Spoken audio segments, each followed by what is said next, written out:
Thank you so much for bringing that energy in. Resurrection.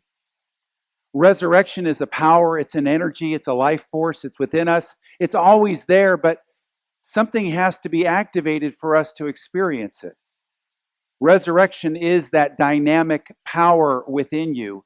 You remember learning in Sunday school the the quote from Paul, "I can do all things through Christ that strengthens me." But you know, the word strengthens is a mistranslation. The Greek is in dynamunti, which literally comes from the same root as dynamo and dynamite. It meant explodes.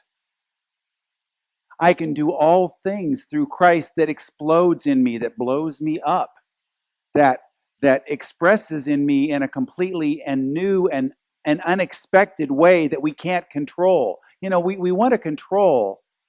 We want to control God, don't we, a little bit? Don't you kind of want to get no God over here, over no this way, no move, no not that. This one over here. The dynamic energy of resurrection has its own control, its own power, its own presence, and it does not equivocate, it does not argue, it does not intellectualize, it does not rationalize. It is a force, it is a power, it is an energy, and when we allow it to move through us, we get moved and we stop feeling comfortable. And it isn't for everybody, it's not for the faint hearted.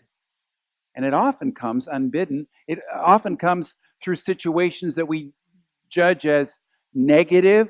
We judge these situations as broken situations or wounded situations, but that's where the cracking open takes place.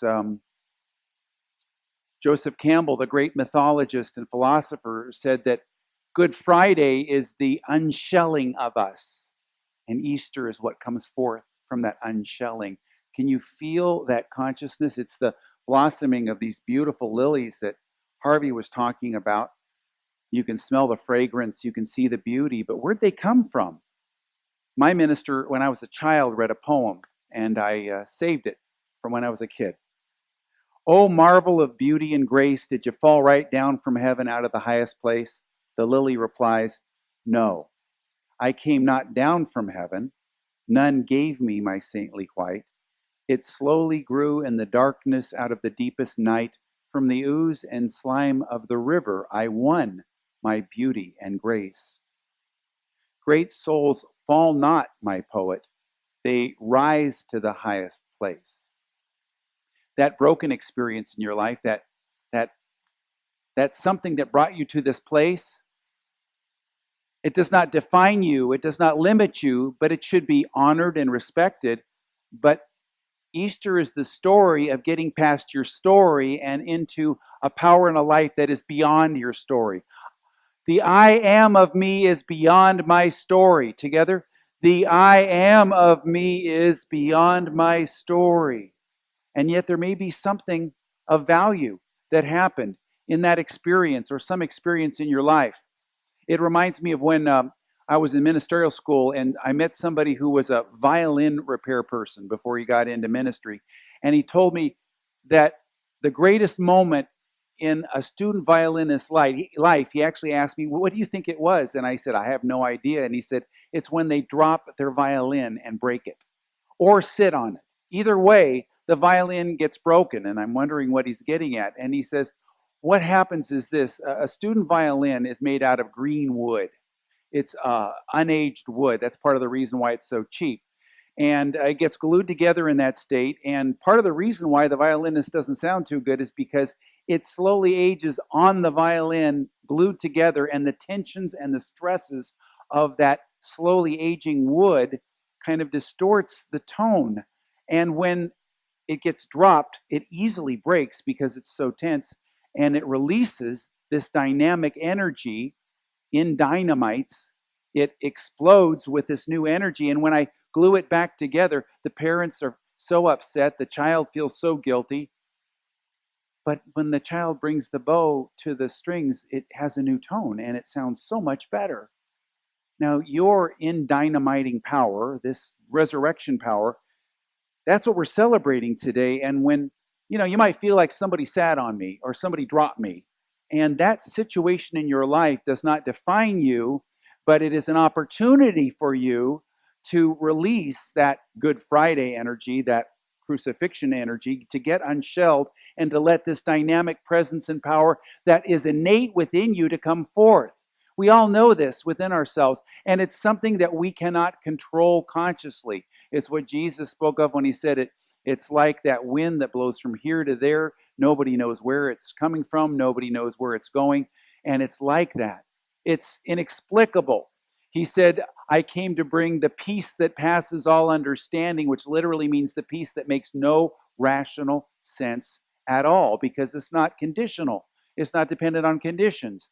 There's a power and a presence within you that wants to come forth. It's calling to come forth. And during this 3-step Holy Week experience that we talked about on Palm Sunday, we talked about it on Good Friday, I'm talking about it today.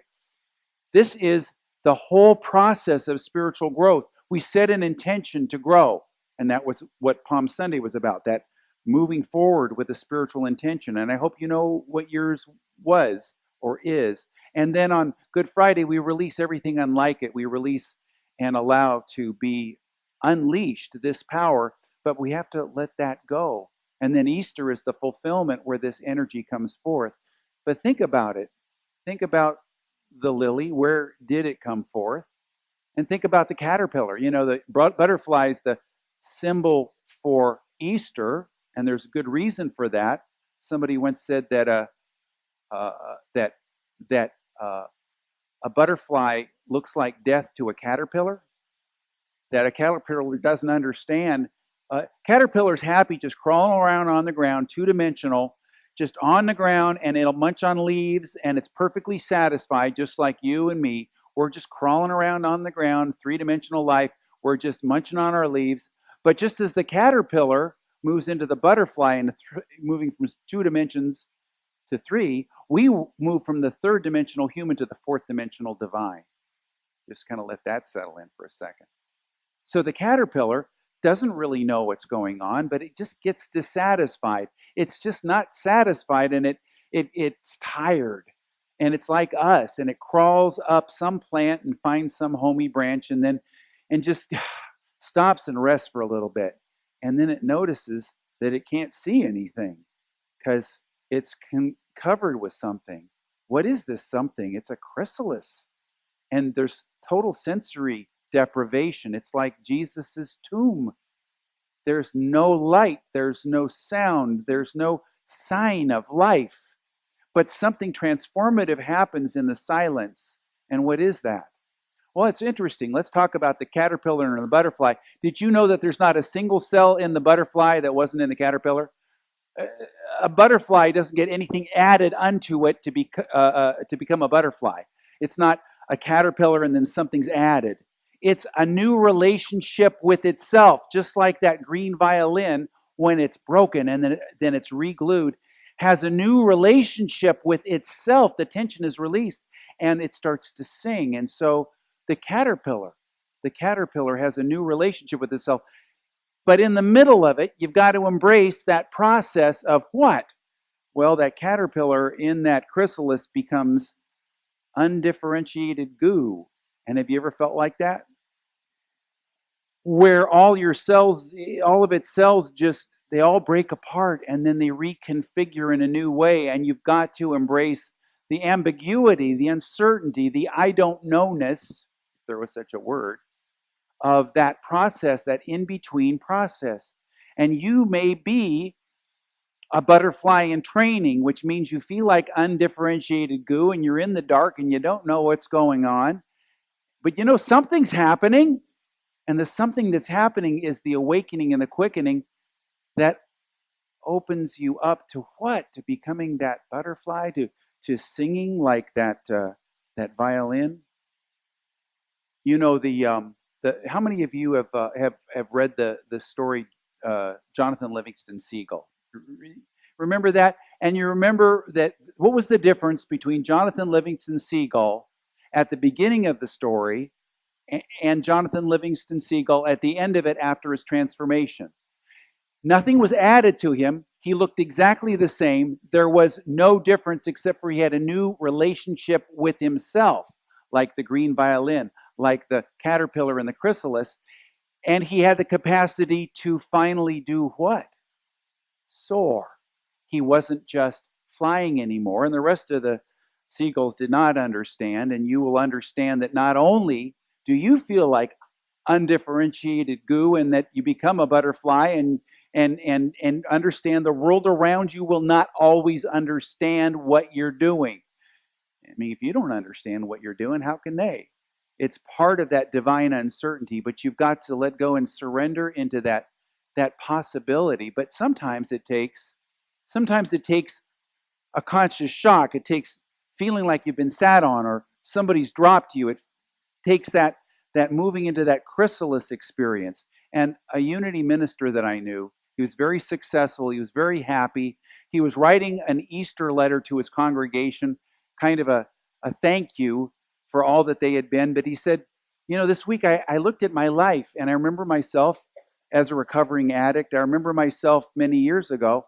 And I asked myself, what did I ever do to deserve or to experience all of this richness and joy and all of this fulfillment of who I am, my potential coming out? And he said, suddenly this image came into his mind of this man on an on-ramp holding a baby, looking really forlorn, wearing very shabby clothes, and his car had broken down there, very old car. And he said, at that time in my life, I was still in my addiction. I had no money, hardly any money. I had nobody to love that I could love. I felt forlorn, and I was lost in my self absorption, in my thoughts about myself and my circumstance. And we can all relate to that, being so wrapped up in yourself that you don't have the capacity you think to give to anyone else, let alone to yourself. But he said, as I drove along the freeway and I saw that man, I thought to myself, somebody ought to help that guy. And then I kept driving. It just didn't occur to me. But as I looked in my rearview mirror, nobody stopped for him. And the next off ramp was about a quarter mile away. And I thought, I'm going to drive around and see if somebody helped him. So he drove back and he drove onto the on ramp where the man was, and he kept driving. He did that 4 times. The 4th time, finally, he stopped. And when he stopped, he talked to the man. The man was going through a really great crisis in his life. He had this baby. He was stuck. He needed money desperately. And although this Unity minister at that time didn't have much money because of his addiction, he had enough to give to this man. He gave him everything he owned except for $2. He needed the $2 to get through the day. And he said, I found myself saying words of encouragement to this poor man that I didn't even believe. And I saw the response in his eyes. He was so taken and captivated by these words that were coming through me. I didn't know where it was from. And I felt so good and so changed and so transformed as I drove off. And he said, that was the beginning. That was the first time that I could remember that I ever thought about anybody besides myself, that there was somebody else out there who may have needs. And that's what opened me up. That was the unshelling of him. That was the being dropped. That's that experience in his heart, in his mind, in his life that moved him from being a caterpillar to at least moving into the chrysalis experience that led to his having a wonderful and rich life. In your life, there is something that is calling you. There's something that you have to accept and acknowledge, but you don't let it define you. The story of you, the situations in your life that brought you to this place, that which perhaps you might call the brokenness of you. This does not define you, but it brought you to this place. It's like, and you have to leave it behind you, like Jesus. What did he leave behind? When Jesus came forth from the tomb, it wasn't like Jesus traded his old body in for a new one, and it isn't like he got a whole new body. It was like the cells of his body in the resurrection had a whole new relationship with themselves, like that violin, like that butterfly. And so, but he left something behind, just as the caterpillar couldn't carry that chrysalis around, even though that chrysalis came from within the caterpillar. It was a part of him, but the caterpillar's got to leave it, the butterfly's got to leave that part behind, and you've got to leave your story behind. You've got to leave your story behind. I leave my story behind. Together? I leave my story behind and I let express my new life. Together? And I let express my new life. There's a new life in you, which is this resurrecting power that's coming forth in you. And Jesus left something behind. It says his bed linens, or the shroud of Turin, or the shroud, the bedclothes that they wrapped him in, that showed the evidence of this transformative, radiant, dynamic, in dynamunti power, this powerful energy that came forth from him, and he left that behind. And that's the evidence that the disciples and his followers saw there in the tomb. But what happened in the tomb? Well, think about that. There was nothing to human eyes. Something came out of nothing. There's no sound, there's no light, there's no activity. It's just still. And in the stillness of your being, just as in the stillness of the slime and ooze of the river, just as the stillness within Jesus's tomb experience, there is something that's coming forth and bursting forth and giving you new life and giving you new answers and giving you a new presence and a new power. This morning, many of us have heard about this experience that's so heart-wrenching that's taken place this morning on Easter in Sri Lanka, and many people have lost their lives. But what we need to remember is that this is the experience that is opening the doors for something greater. I worked about 10 years ago with a Sri Lankan Gandhian Buddhist mystic named A.T. Ariyaratne. He won the Gandhi Peace Prize because he'd come to the United States to help bring peace in the city I was serving in, which was Detroit. And we put on a huge convocation that he led with meditation, silence that lasted an hour. And apparently in his home country, he would go on for 3 hours in his silence. We're Americans, so he only gave us an hour. But the energy was palpable. It was powerful. It was to bring peace to Detroit. And that powerful energy came forth. And he shared the stories of how when he started his ministry of peace using Gandhian nonviolent philosophy, there was a civil war going on, but it wasn't just between two factions, it was between three. The Muslims were fighting, the Hindus were fighting the Buddhists. They were all fighting each other. There were no Christians in the mix because there weren't enough of them. But everybody else was fighting each other, and they each had their territories, and it was a terrible and brutal and bloody war. And he said every side had its own faults. He wasn't taking a side in it. And as he began to teach these methods, he began to threaten those who were profiting off of the war. And there are people that do that. And those people were allied with the then president of Sri Lanka, and they twice sent assassins. The first time they were going to kidnap him, and he wasn't warned of it, but they came and they said, "You have to come with us." And he said, "Let me do my spiritual practice first." And they were Buddhists, so they said, "Okay." So he did, and he included them and their families, and they started crying, and they said, "We can't take you," and they became his followers. Then he heard that they were going to come and get him again, only they weren't going to just take him away. They were going to assassinate him right there. And he was waiting. He knew when they were going to come, so he had his door open and he had his chair there and he waited. And this man walked up with a gun and he just looked at him and he said, "I'm here. Go ahead. Just don't hurt anyone else." And the man looked at him and started crying and he said, "If my father had been like you, I wouldn't have turned out this way." And he became one of his followers. And so interesting, the president became one of his followers, perhaps a little reluctantly, but he had such a following that they had 500,000 people there in their capital who got together for no other reason than to sit in silent meditation for 3 hours in a monsoon, and 500,000 people not only showed up but sat there the entire 3 hours while rain came down. That is certainly familiar to us in Florida, but it was even more powerful than that because they're near the equator there. And the president who was involved in all of this sat next to Ariyaratne up on the platform as he led this. And the Civil War ended. He went to the front lines as he drove. All of the three factions were with him as bodyguards. And everyone stopped fighting, and they made sure he could go right to the most brutal part. And he led all of the soldiers together in a meditation, in a service, and the Civil War ended soon thereafter. I'm sharing this with you because there is a power, there is a presence. It doesn't seem like much. It's in the silence, it's in the tomb, it's in the slime and ooze of the river. It's in the drop experience, that they sat on me experience.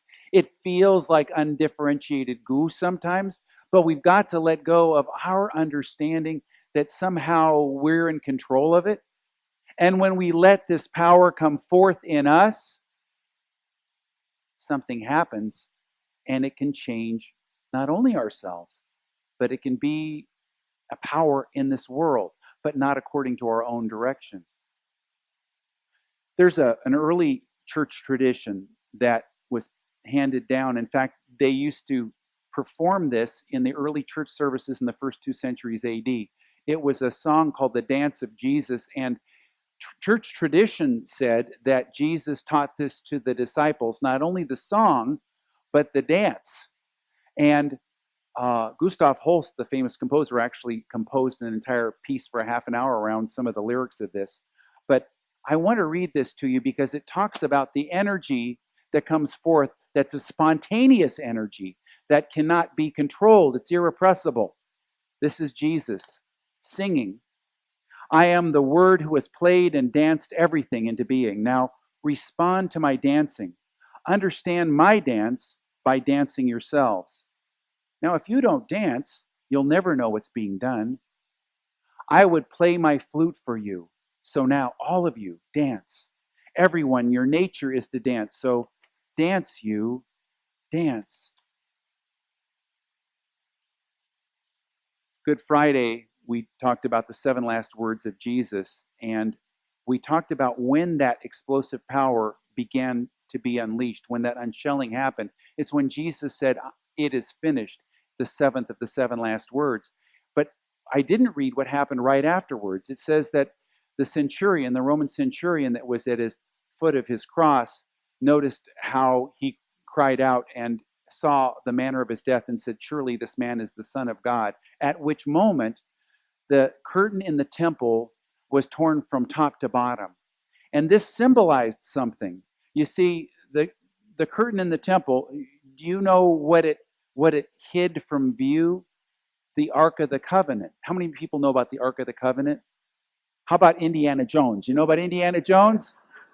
And remember in that first Indiana Jones movie that when they opened it up, all this stuff, this power was so great, but they really believed that there was a dynamite power that's within the Ark of the Covenant that only one person, once a year, the high priest, was allowed to see.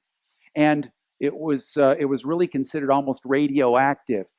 And when that curtain was torn, it symbolized something powerful. It's the curtain that seems to separate our lower self from our higher self, the human nature from the divine nature, the laity from the clergy. We don't need an intercessor. We don't need somebody to do it for us. We don't need a ritual that the minister does so that we can passively receive it. We need to take responsibility for our own unshelling. But we do this by opening our hearts, opening our minds, embracing our divine intention, which was Palm Sunday, releasing that which is in the way, which is Good Friday, and embracing the fullness of this resurrection energy. On Tuesday night, I'm going to be doing some processes and a ritual that we're going to release some unfinished business, some limitation that seems to be keeping us from taking our next spiritual step into Christ consciousness. And then next Sunday, Jane Elizabeth Hart, my meditation teacher, will talk about moving into Christ consciousness. But these are all tools that we can use in order to move ourselves and to let go of any limitations that we seem to be having. So let's just close our eyes and once again get in touch with a spiritual intention. Perhaps you said it last week. Perhaps you can set it now. A desire for that something more, that spiritual awakening within your soul, that sense of peace, that love, that joy, a power that is greater than your human mind. And now be willing to let go of the limitations symbolized by Good Friday, whatever seems to be standing in the way of this. For me, it's certain kinds of judgments. Identify and release that which you want to let go of. And now embrace the fullness of this resurrecting energy. Know that it is an explosive power within yourself that has its own will and way and love. This great power is life itself, the life force energy symbolized by Easter, symbolized by the flowers and the eggs and the rabbits and the great beauty of spring. But it's something that bursts forth from within each one of us. Thank you, dear God. And so it is. Amen.